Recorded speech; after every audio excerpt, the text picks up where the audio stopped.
Hello Earth, I'm Attila. Today I will talk about the Made to Stick book.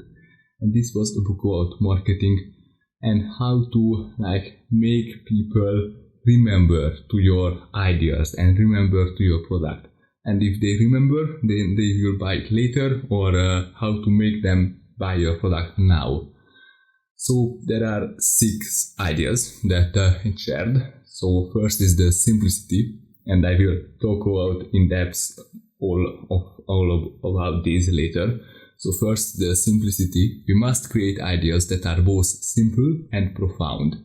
Unexpectedness. For our idea to endure, we must generate interest and curiosity. Concreteness.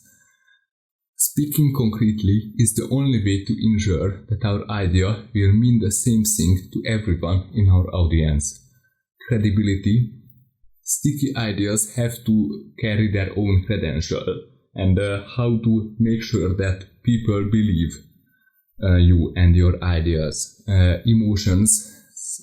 Sometimes people believe an idea, but they don't care about it, so it's about how to make people care. The last is stories. How to make people buy your product with the power of stories. Stories are incredibly powerful. So these 6 words are simplicity, unexpectedness, concreteness, credibility, emotion, stories. This is the acronym SUCCESS. And so let's talk about each of them in depth. The first is simplicity. So it said that core would be a better name, but then the acronym wouldn't work. So every product and every marketing campaign should have a core message, just one simple core message that you must convey to the user and to the customer. And the core messages help people avoid bad choices by reminding them of what's important. And there is a core message in every news article, in every book, and all the other things are just supportive arguments. All the details are just to support that one core message, and I very much agree with that. My speed reading approach is based on how to find the core message behind every book, because then it's much easier to just pick out the supportive arguments then. And you must it's not enough for the executives of the company to know the core message, to know the core of the company, but they also must be able to share it. So simple equals core and compact. So your marketing message should be short and deep. Compact ideas alone aren't valuable. Only ideas with profound compactness are valuable. So it said that great teachers usually first outline the scheme of a subject to make people understand. Then when they understand, they go into the details. And your marketing strategy should be the same. And then it talked about unexpectedness. How to get the attention of the customer. And it said that you should get our attention with surprise. And a good process for making your ideas stickier is find a core message, then figure out what's counterintuitive about the message. For example, what are the unexpected implications of your core message? The third is to communicate your message in a way that breaks your audience guessing machine along the critical counterintuitive dimension. So, for example, when I'm reading a news outlet and just looking at the titles of each article, and I'm guessing what's inside that article, and I do the same at YouTube, and I think everybody does that within themselves. And if I already know the what's inside that video or what's inside that article, then I won't click on it and even begin reading it. But if there is some unexpectedness in the article, in the title, that I don't know about, and it has some meaning for me, and I will probably click on that article because this brings us to my next point, is that interest keeps our attention. So there is this knowledge gaps, and there is something that in that article or in that video that I don't know and that I must know because I care about it. So you must create this knowledge gap, and then once their guessing machine have failed, help them refine their machines. So inside that article or inside that video, help them know more about the topic and explain the question or thing that you said in the title. And then it talked about concreteness. Abstraction makes it harder to understand an idea and to remember it. It also makes it harder to coordinate our activities with others, who may interpret the abstraction in very different ways, and concreteness helps us avoid these problems. So concreteness helps us to construct higher, more abstract insights on the building blocks of our existing knowledge and perceptions. So abstractions demand some concrete foundation. So when you are with other people in the room, so first you must get them on the same page. We must know all the equal amount about that particular topic. So we must have all the building blocks, the basement. And then when we all are on the same page, then we can build abstractions and insights based on that building block and based on that base. So then it talked about credibility. What makes people believe ideas? When we think of authorities who can add credibility, we tend to think of two kinds of people.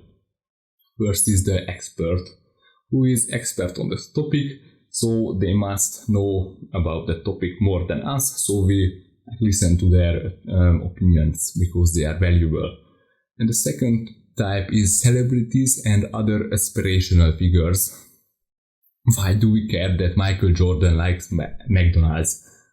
Michael Jordan isn't a nutritionist expert or anything like that, and he doesn't claim to be. We care because we want to be like Mike, and if Mike likes McDonald's, so do we. So that's very true. And then it talked about other kinds of credibilities. So if your source is honest and trustworthy, that counts more in some situation than their authority or their knowledge about the particular topic.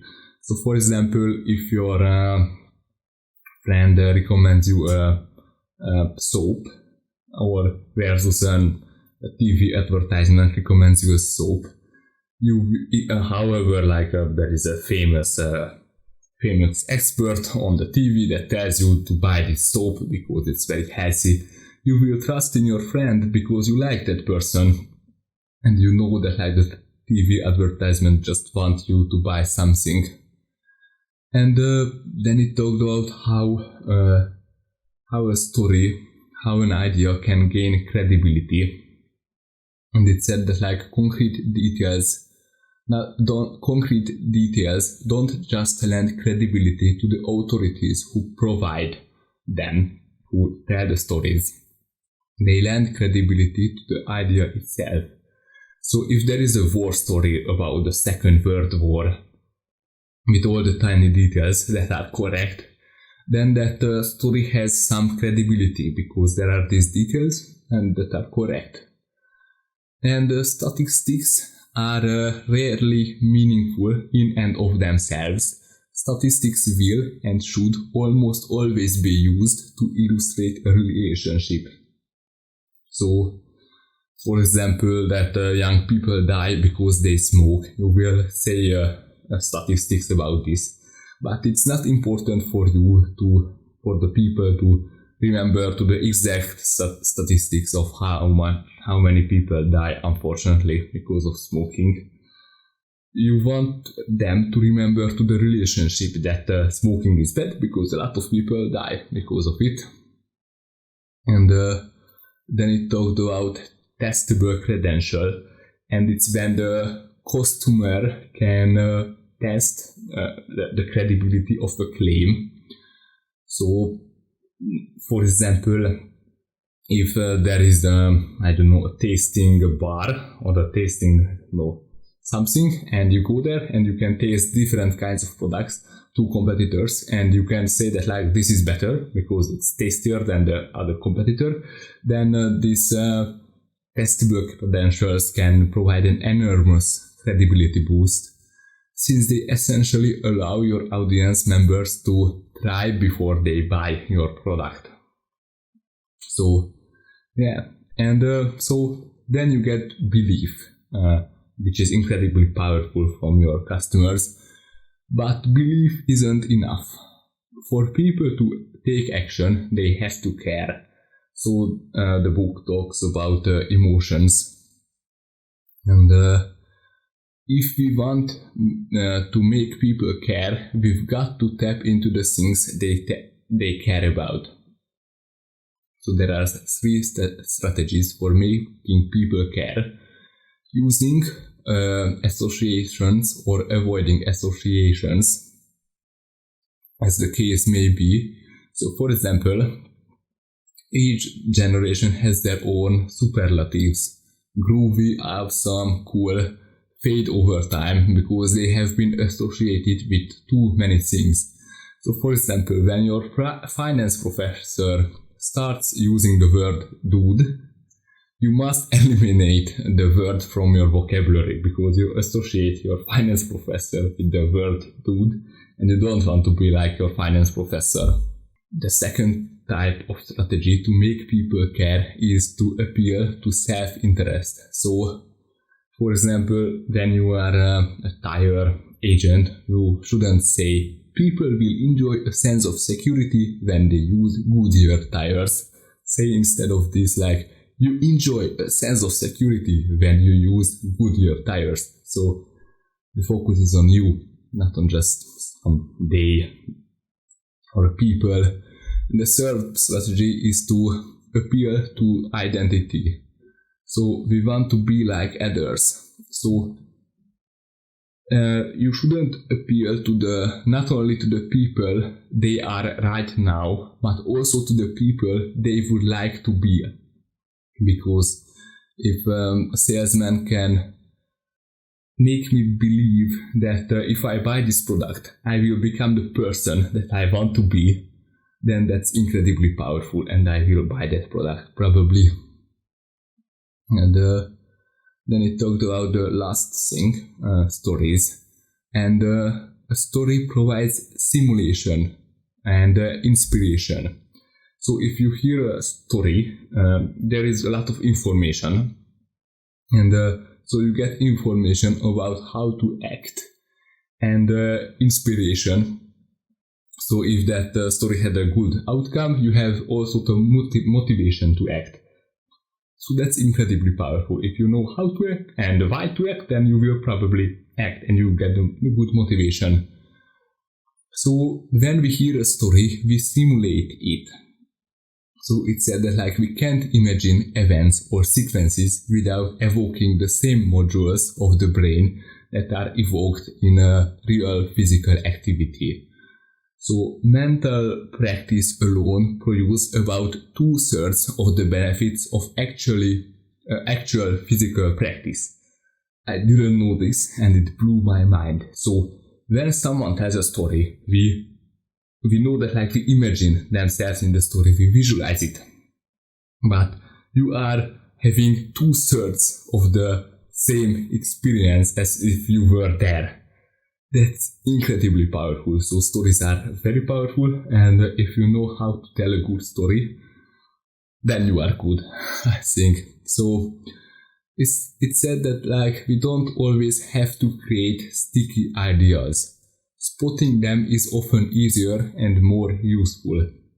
So when you hear about a story, then you must evaluate whether that is good or bad. And if it's good, then you can share that story with others. Or if you hear the marketing message of a company and you see that like this is like a very sticky idea that will stick inside the head of people, then you can invest in that company because you know that that company will be successful if that product is good. So there are 3 kinds of plots instead, and first is the challenge plot. So a guy faces huge obstacles and overcomes them, and the challenge plots inspire people to take on challenges and work harder. Then the second kind is creativity plots, and this is when a guy has a problem, he struggles to solve it, then he looks at it from a different perspectives, and then he is able to solve it. So creativity plots make us want to do something different, to be creative, to experiment with new approaches.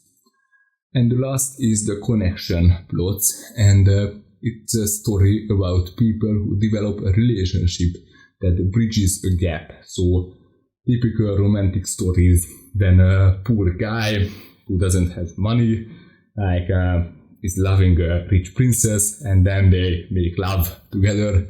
So connection plots about our relationship with other people. So then how to use these plots? If you are telling a story at the company Christmas party, it's probably best to use the connection plot to come closer together with people.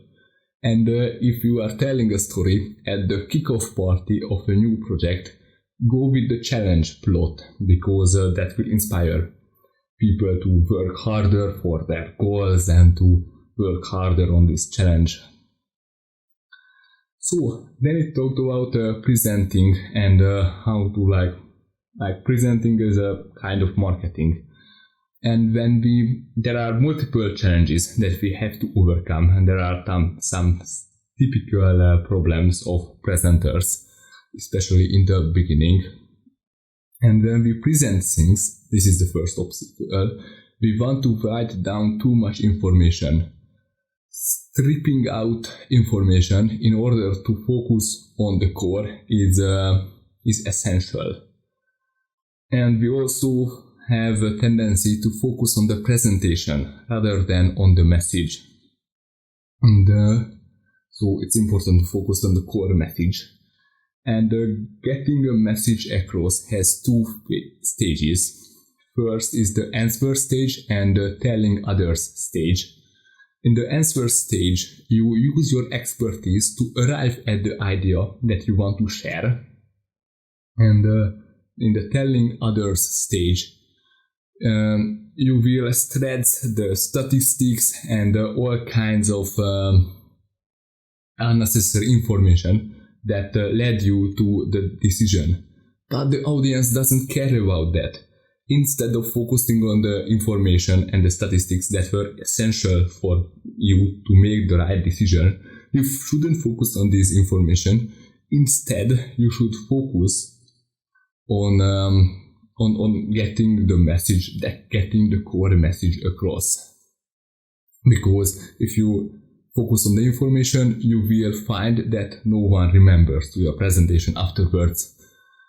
So, for an idea to be for it to be useful and lasting, and to stick inside the head of your audience, it's got to make the audience pay attention, understand and remember it, agree or believe, care, be able to act on it. So last it said that there are some sticky ideas out there that sometimes you have to fight them. So for example, in the Second World War, German spies spread stories across London or across US, and they wanted the population to hate Jews and things like that. So the government had to fight that. So you fight sticky ideas with stickier ideas. So they told the truth that to the population, don't believe these Nazi lies because they want you to do something. You shouldn't be with the Nazis because they are the enemy, and don't believe their lies. So, that's it for today. This book was fascinating. There was a lot of important and interesting stuff about that core message in every news article, how we believe things, how we add credibility to something, and the power of stories. I think it's incredibly it's interesting. So now I want to talk a little bit about my channel. So up to now, for 62 days, I was creating one video every day, and this was quite a challenge. I incredibly I thank you for all the work and all the like, all the comments, all my 7 subscribers and all my followers on the podcast. I am incredibly grateful for all the things that I learned during this period and for all your support. But now I want to experiment with something different, because I had to create videos every day. For example, in the last 2 days, I didn't really enjoy the books that I read. They didn't really make me think. Of course, I was able to create a video about it, but I think that the video wasn't as good because I didn't enjoy the book as much. So when there is a book that I really enjoy, I think I'm able to create great content. So now that I want to do is I will still try to read one book every day, but I will only create a video from the book that I enjoyed, and that I think that I'm able to create a good video about it. So it will be better for you, your audience, because you don't have to watch the not so good video, because I will only post the good videos that I think I'm able to create a good video out of that book. So I'm very interested in your feedback. What do you think I can improve on my YouTube videos? Because I think I have gained little audience. I'm incredibly proud. Thank you for you all for your support. But I think I could, after 62 videos, if my videos would be better, I would have gained a better audience. So how could I make my videos better? So I have a YouTube channel. You should subscribe to my YouTube channel or follow my podcast. I am available on all the major podcast platforms. So I'm interested in your feedback. You can reach me in Twitter or in the YouTube comment section. I will put everything in the description. So thanks for coming in. Bye bye.